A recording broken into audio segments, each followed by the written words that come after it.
नमस्कार, आप देख रहे हैं टीएनए और मैं हूं अंकित पचौरी।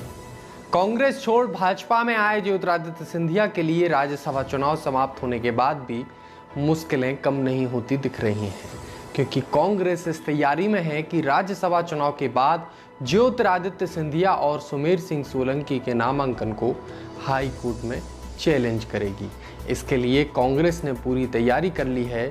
दरअसल ज्योतिरादित्य सिंधिया और सुमेर सिंह सोलंकी के राज्यसभा नामांकन में चूक हो गई है। हालांकि कांग्रेस ने इसकी शिकायत की थी, मगर शिकायत खारिज हो गई थी। लेकिन चुनाव के बाद भी ज्योतिरादित्य सिंधिया चैन से नहीं बैठ पाएंगे, क्योंकि उनके इलेक्शन को कोर्ट में चैलेंज किया जाएगा। बीजेपी के दोनों उम्मीदवार ज्योतिरादित्य सिंधिया और सुमेर सिंह सोलंकी की उम्मीदवारी पर कांग्रेस ने सवाल खड़ा किया है।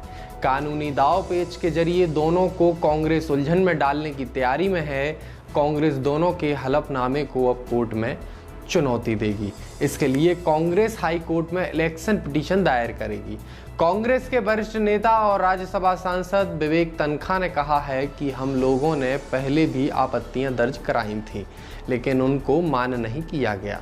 अब कांग्रेस के पास कोर्ट जाने का ही रास्ता बचा है। विवेक तनखा ने कहा है कि बीजेपी प्रत्याशियों के नामांकन फॉर्म में कई खामियां हैं। सिंधिया ने शपथ पत्र में यह बात छुपाई है कि उन पर भोपाल में केस दर्ज है।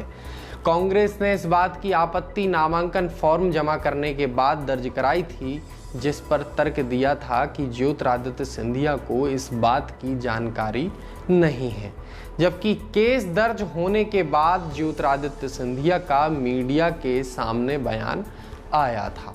कांग्रेस सांसद तनखा ने कहा कि सुमेर सिंह सोलंकी ने जब फॉर्म भरा था तब तक उनका इस्तीफा मंजूर नहीं हुआ था, वो सरकारी कर्मचारी थे। चुनाव के बाद कांग्रेस इन मुद्दों को कोर्ट में उठाने वाली है। यदि आप यह वीडियो फेसबुक पर देख रहे हैं तो हमारा फेसबुक पेज लाइक करें।